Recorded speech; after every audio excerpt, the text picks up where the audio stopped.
Hi there. I'm so happy you can join us.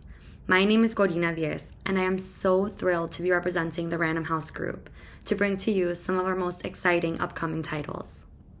First up, we have Jackie by Dawn Tripp. In this mesmerizing novel about Jacqueline Kennedy Onassis, acclaimed author Dawn Tripp has crafted an intimate story of love and power, family and tragedy, loss and reinvention. Chris Bajalian says Jackie touches the soul. Whether you remember where you were when JFK was shot, or are simply a devoted reader of historical fiction, you will be swept away by Dawn's beautiful writing, which tells Jackie's story in the first person. Next, and new from Lisa Wingate, the #1 New York Times bestselling author of Before We Were Yours, is Shelterwood, a sweeping novel inspired by the untold history of women pioneers who fought to protect children caught in the storm of land barons hungry for power and oil wealth. In Oklahoma in 1909, 11-year-old Olive Augusta Radley knows that her stepfather doesn't have good intentions towards the two Choctaw girls boarded in their home as wards. When the older girl disappears, Ollie flees to the woods, taking 6-year-old Nexta with her. Together they begin a perilous journey to the remote winding Stair Mountains, the notorious territory of outlaws, treasure hunters, and desperate men. Along the way, Ollie and Nessa form an unlikely band with others like themselves, struggling to stay one step ahead of those who seek to exploit them. Or worse. Then, flash forward to Oklahoma in 1990. Law enforcement ranger Valerie Boren Odell arrives at newly minted Horse Thief Trail National Park, seeking a quiet place to balance a career and single parenthood. But no sooner has Valerie reported for duty than she's faced with local controversy over the park's opening, a teenager hiker gone missing from one of the trails, and the long-hidden burial site of 3 children unearthed in a cave. Val's quest for the truth wins an ally among the neighboring Choctaw tribal police, but soon collides with old secrets and the tragic and deadly history of the land itself. It's an emotional and engrossing novel in which Lisa Wingate traces the story of children abandoned by the law and the battle to see justice done. Next, we have Husbands and Lovers by Beatrice Williams. 2 women, separated by decades and continents, are united by an exotic family heirloom and reclaim their secrets and lost loves. Timeless and bittersweet, Husbands and Lovers takes readers on an unforgettable journey of heartbreak and redemption, from the revolutionary fires of mid-century Egypt to the muddied beaches of contemporary New England. Acclaimed author Beatrice Williams has written a poignant and beautifully voiced novel of deeply human characters entangled by morally complex issues of privilege, class, and the female experience. Inside Worlds brought shimmeringly to life for readers who love Taylor Jenkins Reid and Fiona Davis. Now we have By Any Other Name by Jodi Picoult, the New York Times bestselling co-author of Mad Honey. Comes a novel about 2 women centuries apart, one of whom is the real author of Shakespeare's plays, who are both forced to hide behind another name. Told in intertwining timelines, By Any Other Name, a sweeping tale of ambition, courage, and desire, centers 2 women who are determined to create something beautiful, despite the prejudices they face. Should a writer do whatever it takes to see her story live on, no matter the cost? This remarkable novel, rooted in primary historical sources, ensures the name Amelia Bassano will no longer be forgotten. Next, we have The Puzzle Box by Danielle Trussoni. It is the year of the Wood Dragon, and the ingenious Mike Brink has been invited to Tokyo, Japan to open the legendary Dragon Box, a mysterious 19th century puzzle that has remained unsolved for over 150 years. The box was constructed during one of Japan's most tumultuous periods, when the samurai class was disbanded and the shogun lost power. In this moment of national crisis, Emperor Meiji places a priceless imperial secret in the Dragon Box, locked it, and hid it in a temple far away from the palace. Only 2 people knew how to open the box. Both died without telling a soul what was inside or how to open it. But Brink is not any puzzle master. With his uncanny abilities, he may be the only person alive who can crack it. Yet, his determination is echoed by a radical group, headed by 2 sisters descended from an illustrious but disgraced samurai clan, who have vowed to claim Meiji's secret. They know what the box's content have the power to change the fate of Japan and the world. When they align with Brink's arch rival, Jameson Sedge, Brink is up against the most dangerous challenge of his life. Lastly, I bring to you Like Mother by Suzanne Rieger. Like Mother is an enthralling novel about 3 generations of strong-willed women, unknowingly shaped by the secrets buried in their family's past. Populated by unforgettable, complex characters, Like Mother is an exhilarating searching portrait of family, marriage, ambition, power, the stories we inherit, and the lies we tell in order to become the people we believe we're meant to be. Allegra Goodman, best-selling author of Sam, calls it a novel in the spirit of Meg Wolitzer and the great Nora Ephron. Who says comedy is dead? It's all here. The joyful craziness, the wisecracking newswoman, the family secrets with a twist of lime. That's it. Thank you so much for your time. Please feel free to reach out with any questions. I hope you enjoy these truly wonderful reads. Hi everyone, I'm Randy Chan, and I'm the Director of Channel Marketing at HTP Books. It's good to be here talking about the best books of our season. Internally, we've been working faithfully on these books for the past year, so it's so exciting to have them finally out into the world. And just a big thanks before I begin, big thank you to Carol Fitzgerald and her team. So I'm starting with The Dallergit Dream Department Store by Mai Lee. In the past month, it has been named by the American Booksellers Association as an Indies Introduced selection, celebrating the best debuts of the season, and an Indie Next Pick, celebrating bookseller favorites as voted by booksellers. The novel is Before the Coffee Gets Cold meets Charlie and the Chocolate Factory. The Dallergit Dream Department Store exists in a mysterious town in our subconscious. Customers can visit this store to buy dreams for their evening sleep. You can buy a dream that takes you back to childhood memories. You can buy a dream about food or dreams of skating, flying, or stardom. And the novel follows a new employee as she navigates the department store which is full of whimsy and wonder. The read is cozy and imaginative, but make no mistake, it is incredibly layered emotionally. For instance, some customers seek dreams of loved ones who have passed away, or dreams of past partners, just to recapture that feeling of happiness. In that respect, readers of Before the Coffee Gets Cold will love this, because in those books, you found yourself asking, what moment in time would I revisit if I was in that cafe? And in this book, you find yourself asking, what do I need to get me through another night? What dream would I purchase? On to The Days I Loved You Most by Amy Neff. If you loved The Notebook or Me Before You, then you will love this. The novel is about Joseph and Evelyn, whose families lived side by side for decades in New England. They were childhood friends who fell in love and got married. Now, more than 60 years later, Joseph and Evelyn gather their 3 grown children together to share the stunning news of Evelyn's tragic medical diagnosis. And since Joseph cannot live without her, they have decided to end their lives 1 year from now on their own terms. Jodi Picoult said, "I've never read a story quite like this deeply moving, complex novel." What we loved about it is that it makes you feel, and it makes you think about your own life, because we often say this about a loved one, I can't live without so-and-so, but what if that person was going to die soon? What would you do? Here's one for memoir readers, Drawn Testimony, My 4 Decades as a Courtroom Sketch Artist by Jane Rosenberg.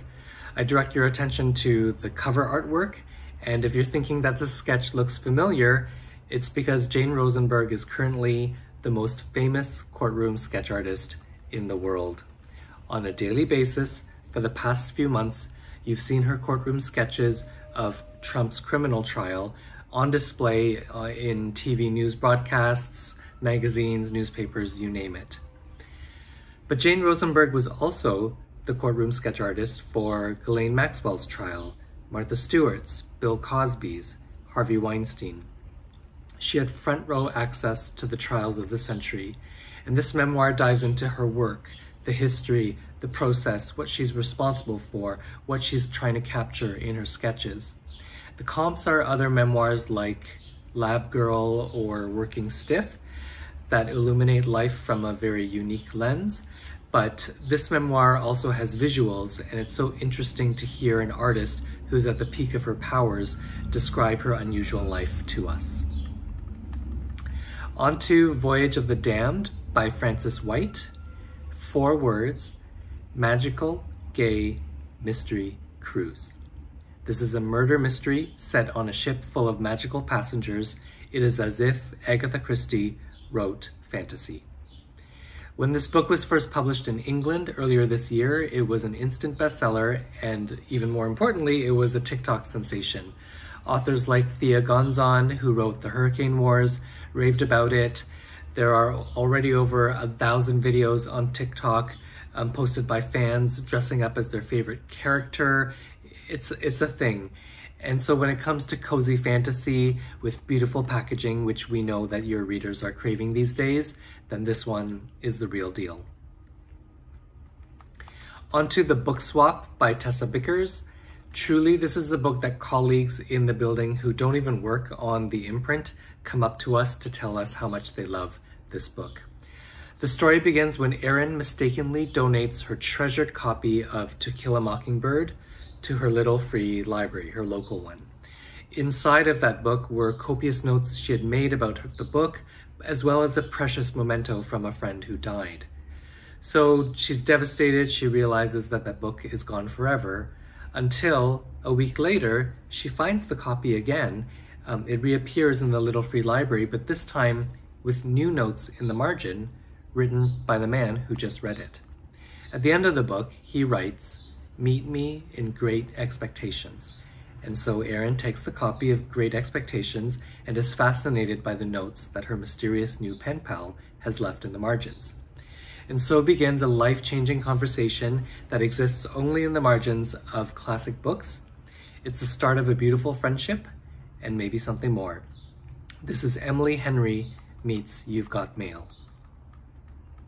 And finally, The Stone Witch of Florence by Anna Rashki, which is a historical novel that has a witchy twist to it, like Wayward or Hester. And like Saoirse and A Thousand Ships, it is set in ancient times, featuring an unforgettable, strong protagonist. And it also has a magical feel to it, like The Cloisters or anything by Erin Morgenstern. So why all the hype? The setting is in Florence, Italy, 1348, during the Black Plague. A young woman named Ginevra de Gaspero uses the ancient practice of alchemy and gemstones to heal the sick.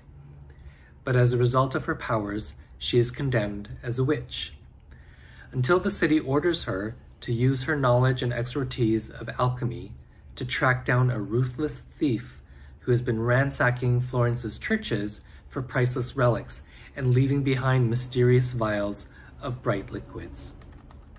As Ginevra enters her mission, she realizes she's a pawn in a much larger scheme. The author, Anna Rashki, is an historian and a gemologist. She previously worked in the jewelry collection at the Museum of Modern Art. There is so much to love about this book. So thanks so much for listening, everyone. Take care.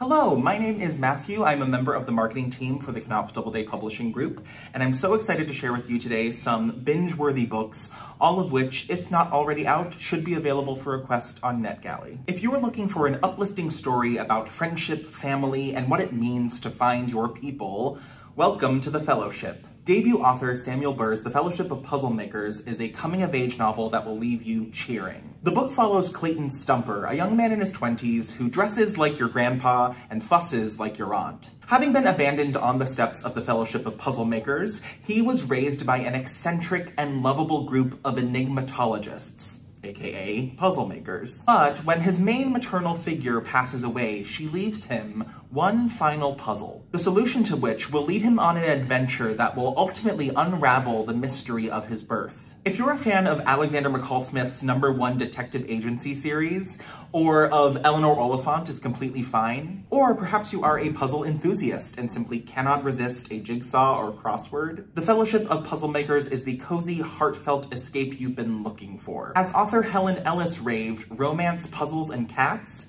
Yes, please. The Mother of All Things by Alexis Landau is a bold and captivating novel that explores the intersections of female rage, grief, and creativity. Imagine The Secret Life of Bees meets The Red Tent, but with a modern twist. We follow Ava Zaretsky, an art history professor caught up in the whirlwind of motherhood and marriage. And when she accompanies her film producer husband on a trip to Bulgaria over the summer, she embarks on a journey that will change her life forever. A chance encounter with her fierce feminist mentor from college leads Ava to a circle of women reenacting Greco-Roman mystery rites. As she delves deeper into this world, she uncovers the story of a mother-daughter pair from the 5th century BC, whose bond and mysterious connection to the divine feminine resonate with Ava in profound ways. What sets The Mother of All Things apart is its exploration of the eternal stages of motherhood, reaching across time to dig deep into the female psyche. Through Ava's journey, we discover the power of female wisdom and the importance of embracing your truest self. For Taranjalis by Purachista Kapoor, imagine Crazy Rich Asians meets Keeping Up with the Kardashians, but with a deliciously satirical twist. We follow the Milani family, Iranian-American multi-millionaires living in the glamorous life of the hills of Los Angeles. With a microwavable snack empire and a McMansion to match it, they're poised to become your newest reality television obsession. But here's the catch. Each member of the Milani family, including their enigmatic Persian cat Pari, is hiding something. As they teeter on the brink of reality TV's stardom, their deepest secrets threaten to unravel. From the big-hearted aspiring model to the chaotic influencer, from the chronically online overachiever to the impressionable health fanatic, the Milani daughters are a captivating mix of ambition, drama, and charm. Taranjalis is a roller coaster of emotions, blending biting humor with heartfelt moments as it explores the highs and lows of high-functioning family dysfunction. Get ready to laugh, gasp, and maybe even shed a little tear as you journey with the Milanis through the glitz and glamour of LA. You may know J. Courtney Sullivan from her 2020 novel, A Read with Jenna Pick, Friends and Strangers. Her new novel, The Cliffs, is filled with everything you love about Courtney's books. Complex female characters, quality literary writing, present day and historical fiction, and of course, lots and lots of family drama. It's also a return to Maine, the place she wrote about so beautifully in her breakout book, aptly titled Maine. So, set in a small seaside town on the coast of Maine, The Cliffs tells the story of Jane, a researcher for the Schlesinger Library at Harvard who specializes in the lives of American women. But when Jane makes a terrible mistake, risking her marriage and her career, she heads home to the small town where she was raised and takes a job researching an old house there. The dazzling and haunting story she uncovers reveals the ways in which we are all connected to the homes and land we inhabit. It's a ghost story, in a way, weaving in the tales of psychics, past lives, and unexplained events. The Cliffs is perfect for readers of Meg Wolitzer, Taylor Jenkins Reid, Curtis Sittenfeld, Kylie Reid, Emma Straub. This is truly J. Courtney Sullivan at her best. Kimberly McCreight, author of the best-selling thriller Reconstructing Amelia, returns with her latest suspense, Like Mother, Like Daughter. One evening, when Cleo, a student at NYU, arrives late to dinner at her childhood home in Brooklyn, she's met with a strange scene. Food is left burning in the oven, and there's no sign of Kat, her mother. But it's not until Cleo discovers her mother's bloody shoe hiding under the sofa that she realizes something terrible has happened. As Cleo dives headfirst into uncovering the mystery behind her mother's disappearance, she comes to learn that her mother was keeping an entire secret life from her. Along the way, we delve into Cleo and her mother's rich inner lives, delivering a thrilling novel of both emotional tension and plenty of twists. If you want a story that can deliver unexpected reveals set to page-turning pacing, but also has lots of heart and deep character development, then Like Mother, Like Daughter is the book for you. Definitely perfect for fans of Laura Dave, Greer Hendricks, or Megan Miranda. Newly coming to paperback, Wellness is, at its core, a love story, and Nathan Hill really knows how to make a reader swoon. Yes, our two main characters, Elizabeth and Jack, fall in love at first sight, but instead of your typical meet cute, fall in love, happily ever after, Nathan Hill takes us backwards and forwards in time to really dig deep and understand why these two characters are the way they are, and how all of their life experiences have coalesced to form their relationship now, 20 years on, as struggling young parents, losing touch with who they were when they first met. It's a truly modern love story about young love and married love, about the families we choose and the families we survive, and surprisingly about the seductive, destructive power of the internet. Whether it's enabling rampant conspiracy theories, crackpot health cures, or false hopes about a better sex life, body, toddler, kitchen shelving system, etc. This book is funny and heartbreaking and wise, full of 90s nostalgia and art and hope. It is guaranteed to spark deep conversation. I would love to keep talking about so many other books that we have forthcoming, but I hope you at least enjoyed me discussing these few. Happy summer and happy reading. Hello everyone, my name is Valerie Pierce and I'm the Senior Director of Retail Marketing at Sourcebooks. I cannot wait to start talking to you about some books, but before I do, I always have to thank my good friend Carol Fitzgerald. Carol, thank you so much for bringing us all together and corralling us and putting together this amazing event so we can all find out about all the books that should be on our to-be-read pile. Thank you, Carol. All right. I cannot begin to tell you how excited I am about the new book from Tara Shelton Harris, Long After We Are Gone. It begins with King Solomon. He is the patriarch of the Solomon family, dying. His last words to his 4 children are, "Don't let the white man take the house." The Solomons have a sweeping North Carolina estate that they've literally built from the ground up and put their blood, sweat, tears, and secrets into. But when their father passes away, 4 siblings, each with their own secrets, discover that someone is trying to sell their ancestral home out from under them. We have Junior, the oldest, who never wanted anything to do with the land. On the outside, Junior has the perfect life with a beautiful wife and 2 children. But he's a closeted gay man who's desperately in love with another man. Then there's Mance, who wants the house and the land, but whose anger issues have landed him in jail more than once. And now that he has a special needs child, his financial situation has become dire, leading him to think about less than legal ways of making money. Cece is the oldest girl who left North Carolina as fast as she could for her high-powered lawyer gig in New York, but she's embezzled tens of thousands of dollars from her law firm. And then there's Toki, the youngest, who has never really felt like she fit in with the family and uses self-destructive ways to help her cope with her insecurities. When you read the story, it feels like a sweeping, epic family drama that is so beautiful and heartbreaking as you watch these siblings deal with their generational trauma that's led to unhappiness and their current heartbreak. A huge part of the inspiration for the story came when the author read about how heir property is the worst problem you've never heard of, and that is the leading cause of Black people losing their land. I definitely encourage you to go down the same Google rabbit hole that I went down to learn more about this and to make sure you pick up Long After We Are Gone, which just came out at the beginning of May and can be purchased in trade paperback, so it's perfect for book clubs. Next is The Last Murder at the End of the World by Stuart Turton. Stuart is the author of the mega bestseller, The 7.5 Deaths of Evelyn Hardcastle, and he has really become known as an author with the ability to take an Agatha Christie locked room mystery and turn it on its head and give it a completely unique spin. In The Last Murder at the End of the World, it's the end of the world as you know it, but you feel fine.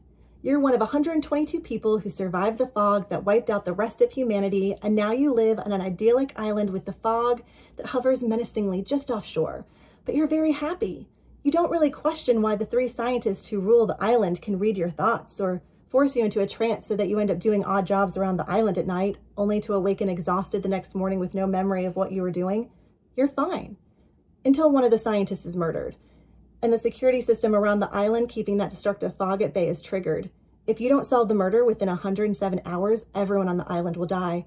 To make things even more challenging, after the murder, everyone on the island had their memories completely wiped of that day. Are you ready to solve the murder to save what's left of the end of the world? This book pubbed on May 21st, and all of the books in the first printing have these really beautiful sprayed edges, so make sure that you get your copy now before it's sold out. Next, I have a horror book I love oh so much. This really feels like Rebecca by Daphne du Maurier, except with a sapphic romance and ghosts. My Darling Dreadful Thing is set after World War I in the Netherlands, where we meet Roos, a young woman who has been abused by her mother and who is forced to perform in seances for their wealthy patrons. Ruth knows that most of the seances are made up, except for the fact that she has a ghost companion, Ruth, a strange creature only Ruth can see, who will do anything and everything to protect Ruth. One night, Agnes, a wealthy widow, comes to the seance and is able to see Ruth. Agnes can see Ruth because Agnes also claims to have her own ghostly companion. After the seance is over, Agnes pays off Ruth's mother so that Ruth can come live in Agnes's crumbling, and I will say very creepy estate. As Ruth and Agnes develop feelings for each other, we get to slowly peel back the layers of a deception that has crept into the heart of this estate, and we as the reader have to wonder, are these ghostly companions real? And if they are, how much harm are they capable of inflicting on the living? My Darling Dreadful Thing came out in May in trade paper. That Night in the Library by Eva Jersic is an extraordinary murder mystery, and it's the perfect mystery for book lovers. You'll be introduced to 7 library grad students who are on the precipice of leaving their university and starting the next chapter of their lives. They decide, as one last hurrah and as the mark of rebellion, to sneak into the basement of the archives room after hours, perform an ancient Greek ritual, and drop a little acid because really, why not? Unfortunately, shortly after they begin their evening, the lights go out. One of our future librarians wanders off into the stacks and then reappears, bloody, gasping for breath, and then dies right in front of the group. One of the remaining 6 students must be a murderer, and they're locked in the archives until morning. Not everyone will make it out alive. To make things more interesting for the reader is that every single one of these characters thinks they're incredible human beings. They're enlightened grad students, right? But really they aren't. Some of them are misogynistic, some of them come in with their own prejudices, and they all think they're each the best thing since sliced bread. A room full of egos, with each person thinking that they are the best person. It's kind of what would happen if Agatha Christie met the Lord of the Flies in a locked library. Our author Eva is an archives librarian herself. Her debut with Sourcebooks a couple of years ago was the Department of Rare Books and Special Collections, and she always brings a lot of really great authenticity to her novels. This book is coming out in mid-June in trade paper. I absolutely adore our next author, Shauna Robinson. Her previous books, Must Love Books and The Banned Bookshop of Maggie Banks, are some of my all-time favorites. And Shauna is really at the top of her game with the Townsend Family Recipe for Disaster.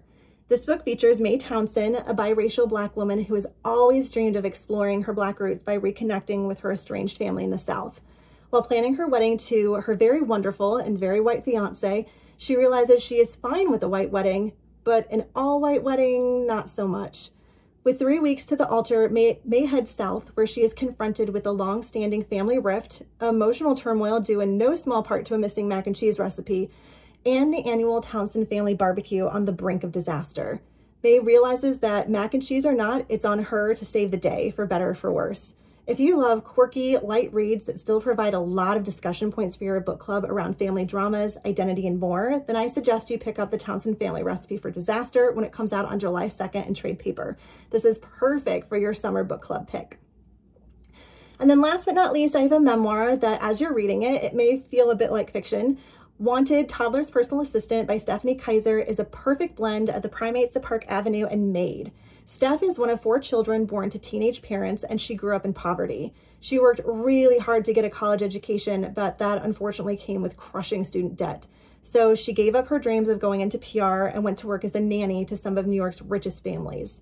During her 7 years as a nanny, she experienced a variety of situations, from working alongside a stay-at-home mom in her $10 million Park Avenue apartment, to a no-discipline family, to the Kushners, world-class doctors, and finally to a position with a young couple, both high-powered lawyers with 3 small kids. She was once staying with a family on a large compound and was told there wasn't enough room for her on a golf cart, so she'd just have to run next to it while they drove to a different building on the estate. Mixed in with insane stories like this are stories about the lives of the 1% and Stephanie's own stories about her upbringing that really highlight the effects of privilege and the grit of self-sufficiency. Toddler's Personal Assistant comes out in August in trade paper. And that's it for me. Thank you so much. I can't wait to talk to all of you about our books at some point. Happy reading. Hi, Carol. Hi, Tom. Hi, book reporter audience. Thanks for inviting me back. I'm thrilled to be here. It's always one of my favorite events of the year, and I wish I could meet you in person, but here I am, and I'm happy to talk to you about 3 upcoming books. The first one is a novel by Richard Powers. Powers is someone that I think you're all familiar with because he wrote The Overstory not too long ago, and The Overstory won so many accolades. It was a #1 New York Times bestseller. It has sold 1.5 million copies to date in all formats. It won the Pulitzer, and it really changed a lot of people's lives. There's one bookseller I know who has read it 6 times and continues to read it again and again and again. Playground will be that kind of book. Powers has said that it is the culmination of his life as a writer that's represented in this novel. And I can't think of something more extraordinary to say about your work. It has the same panoramic scope as the overstory, but he departs from talking about trees, which the overstory was all about. It was about trees and humans and the connections that they form. And this time he's taking a deep exploration into the world's oceans. The writing is beautiful. There are profound themes about technology and the environment. It's told through 4 characters' eyes, and they really leap off the page. It's a book filled with awe, and it's really like nothing you've ever read before. These are early copies, so this is not the cover. There will be an extraordinary, vivid color photo of the oceans, and it's just gonna jump off of all those bookshelves when you go into bookstores. So look for it in September, or contact me and we can send you an early copy. If you're a fan of John Le Carré, then you're gonna love David McCloskey and his next spy thriller, The Seventh Floor. He wrote a book a number of years ago that did really well for us called Damascus Station. Then he wrote Moscow X. And these books, all 3 of them, including The Seventh Floor, really lean into his background as a CIA analyst. He is someone who has delivered classified information to Congress, to the White House, to ambassadors, to the military, even to royalty. He's taken that knowledge and applied it to the world of spy fiction. And his books are so authentic that the former director of the CIA, General David Petraeus, has called his first book the best spy novel he has ever read. This book, The Seventh Floor, is a whodunit in the tradition of Tinker, Tailor, Soldier, Spy, in which the CIA has been turned inside out by a highly placed Russian asset. The main character, Artemis Proctor, is setting out to investigate her closest friends, her cherished enemies, to really uncover who the traitor is, to figure out what their identity is, and uncover the mole. But it's really remarkable what governments will do to protect their mole at all cost. It's a chilling story. It's scary to think how close to life it just might be. Pick it up in October. It's The Seventh Floor. And then finally, I'm really excited about this book because it's a true story, and it's such a remarkable story that it has been in development recently with an amazing group of young female producers who are making this into a TV series. Once you hear the story, you'll know why.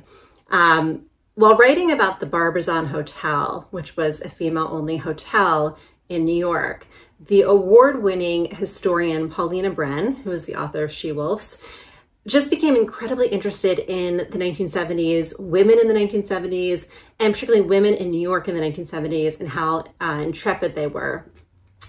Some of these women stepped out into the world of Wall Street, despite not having a business background. These women started out as secretaries on Wall Street. They were incredibly brave and willing to step into this masculine space that may have been one of the most masculine spaces in America at the time. And they, took a battering ram to its doors. The secretaries learned on the job despite the obstacles. Then came the Harvard business grads, women who had earned their degrees but still weren't offered a seat at the table, but still they persevered. And eventually in the 80s came the women in the power suits and sneakers, and these women finally were granted seats at the table. I mean, still at a high cost, and it was a challenging work environment, but they did it despite the no ladies signs that were hung across doors all across Wall Street's clubs and the unapologetic sexism.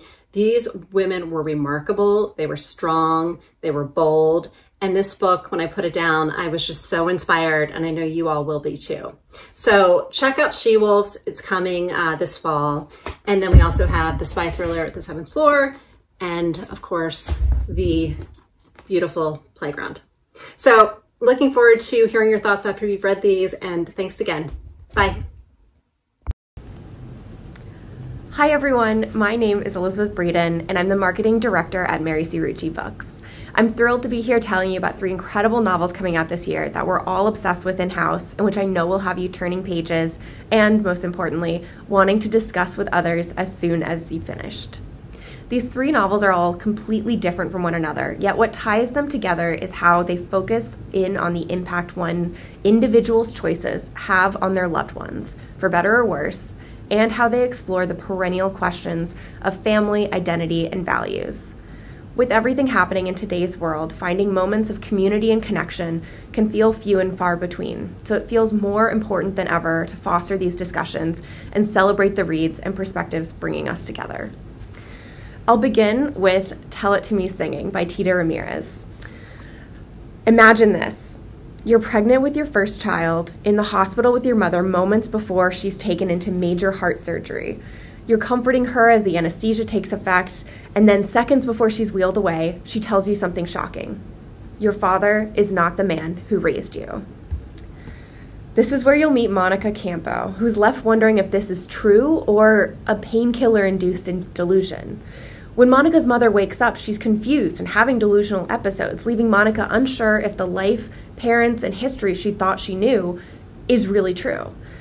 To make matters worse, the only person she wants to talk to about it is her ex-boyfriend of 5 years, and not, notably, her fiancé and father of her unborn child.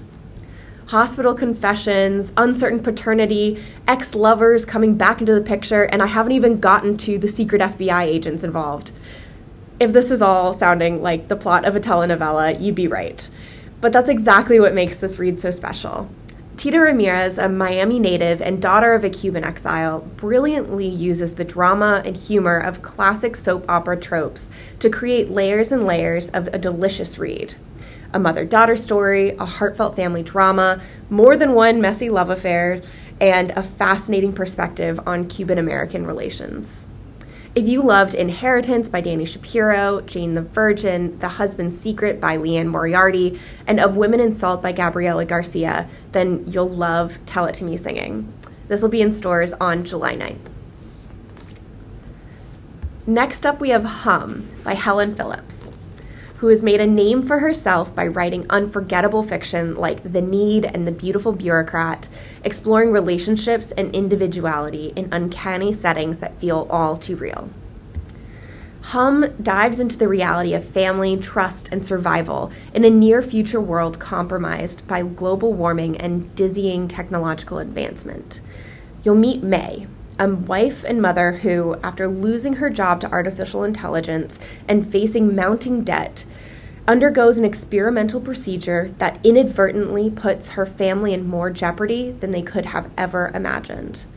It's urgent and thought-provoking, but also contains Phillips's signature blend of compassion, cultural observation, and poignant beauty. This is perfect for fans of speculative fiction, but it's also written with the pacing of a thriller, and you'll find yourself unable to tear away as May's world is turned upside down and she fights to protect her loved ones. I won't give much away, but I promise you'll find yourself looking at your phone differently after finishing this, and it's already sparked so many conversations in-house about parenting, the powerful role of technology, and the kind of world we want to leave for future generations. Hum will be in stores on August 6th, and I can't wait for you to read it. And last, but certainly not least, is The Night We Lost Him by Laura Dave. A riveting mystery wrapped in an epic love story. This is a much anticipated follow-up from Laura's recent blockbuster novel, The Last Thing He Told Me. And in case you can't tell, I am thrilled to tell you she is back with another incredible novel about the lengths people will go for the ones they love. The novel opens with the suspicious death of a hotel magnate and follows 2 of his children who are estranged from one another as they search for answers about his passing. The more they dig, the more they realize how little they really knew about their father, and especially about the secret that he's been keeping for the last 50 years. Page-turning suspense with heart has become synonymous with Laura Dave, and The Night We Lost Him will keep you at the edge of your seat, exploring themes of family, loyalty, identity, and the hidden truths of the people we think we know best. I can't wait for you to read this, and it is in stores in September. These 3 novels, Tell It To Me Singing, Hum, and The Night We Lost Him, each offer unique stories and rich themes that are perfect for meaningful book club conversations. I hope you'll pick one of these for an upcoming book group, and thank you so much for tuning in. Happy reading.